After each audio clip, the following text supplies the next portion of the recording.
It's the start of 2025, and last week I did my prediction of what I think the market's going to do in 2025. Well, this week I want to take a look back to 2024 and give you a one-year perspective of what the real estate market in Tampa did in 2024. So that's what I'm talking about today. Stick around.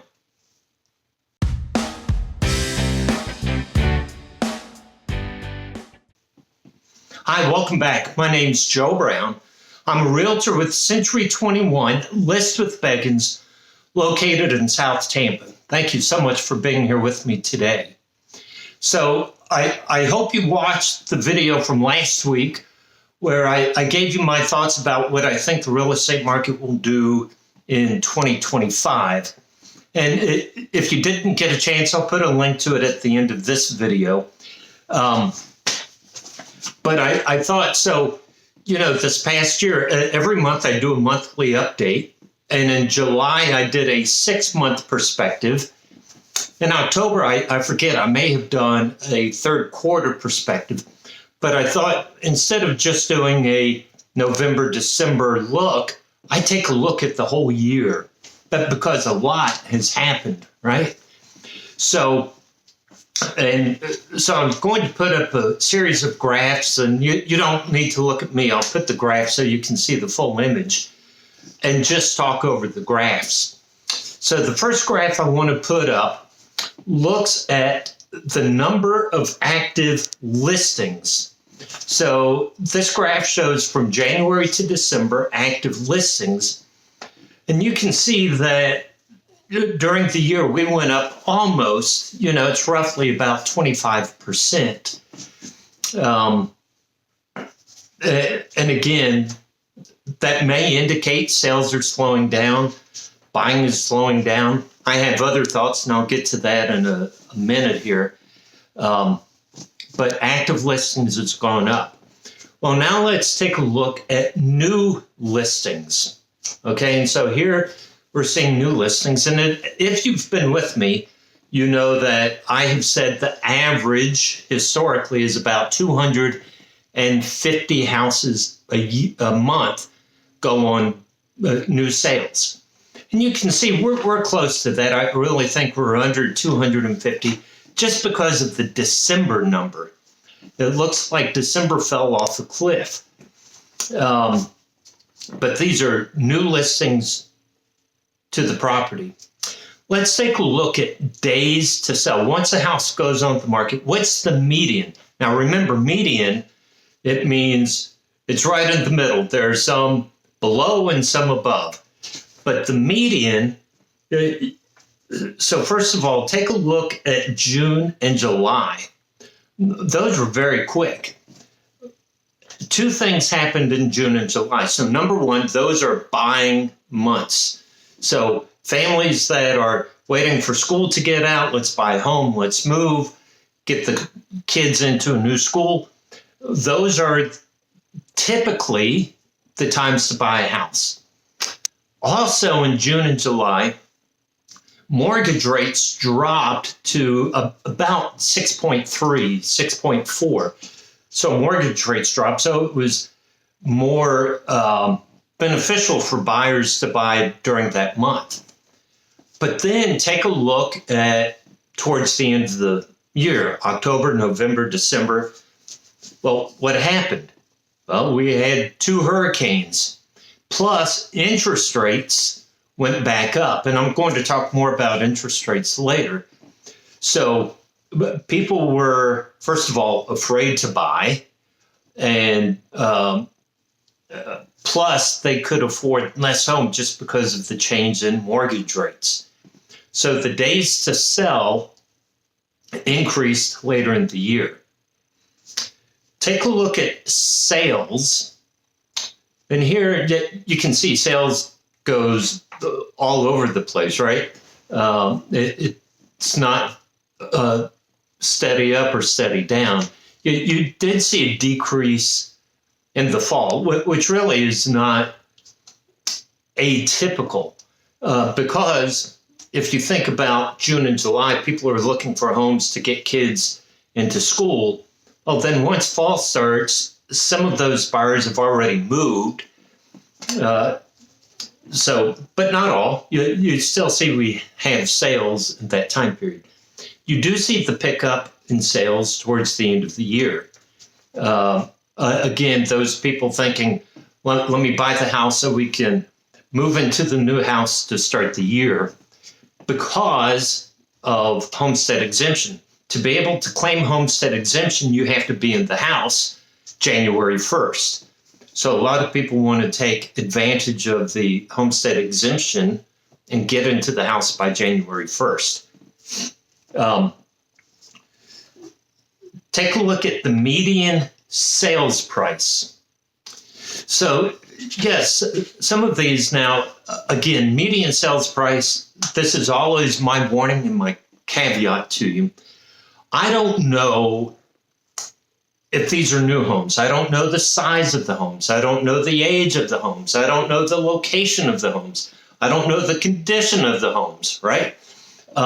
These are just pure numbers. So if you take a look at, I think it's June during the summer, the median sales price really shot up. Well, it could very well be that more homes in 33629 sold more than the other areas. And so just because the median sales price in 33629 is higher, that skews the median sales price higher. So that there are some unknowns, but you can see generally from January to December, sales price has gone up in general. And in fact, I'm going to talk about that in a few minutes. There's another graph I want to show you. Take a look at the ratio, and this ratio is from the sales price compared to the original list price. And you can see during the year, it fluctuated. We went from 94% all the way up to, 98%, depending on the month. But really about 94, 95% of the original sales price. So that means I believe that sellers and their agents are doing a better job of pricing the house to begin with, to not asking way too much. But yeah, enough said about that. Months of inventory. So you can see we've gone all over for months of inventory, but really about 4%, 4 months. Now, this months of inventory is really a good measure of supply and demand. And remember, if there is more demand than there is supply, that's when prices accelerate. Back in 20 and 21, there was very few houses on the market, high demand, and prices shot up quite a bit. So now we are still, 4 months, anything less than 6 months is still a seller's market, and you are going to see price acceleration. But the closer you get to 6, the slower it becomes. So we're at 4 months, so you may see, as I said in my prediction video last week, estimates are between a 2 to 5% year-over-year increase in median sales price. You see that with 4 months of inventory. Now listen, if we get to 6 or 7 months of inventory, you may see no change in price year-over-year. But that's a great segue for this next chart. So, and anybody can access this chart. It's from the St. Louis Federal Reserve, and they have a data center, and it's called Fred. And one of Fred's graphs is called the Case-Shiller Index. And so I want to share this with you and explain. So first of all, the red line that you see is the 30-year mortgage rate. Okay, on average, 30-year mortgage rate. And I believe this graph goes back to 1975. So you can see how mortgage rates, listen, back in 1980, 82, you see mortgage rates were close to 18, 20%. And over time, they've gone down. The blue line shows the year-over-year price change of median home price. Okay, it's the year-over-year change. So if home prices changed by 10%, then this line would be at 10%. So just track this blue line. So at the bottom, there's a dark line, and that dark line is 0. That means there's no change year over year. Interesting, interest rates, mortgage rates were never at 0, right? It got close. If you look towards the far right of the graph, towards 2021, mortgage rates were 3%, 4%. And what happened to the year-over-year price change for homes? Yeah, you can see the year-over-year change really shot up. Well, what's happened now? Mortgage rates have gone up a little bit, right? You see right at the very end, mortgage rates are ticking back up. What are home prices doing?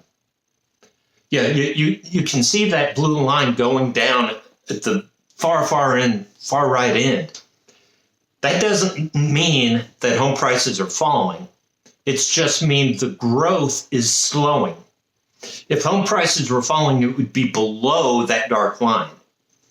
So home prices year over year change are not accelerating like in the past, nor are they falling into the negatives like we saw in 2008.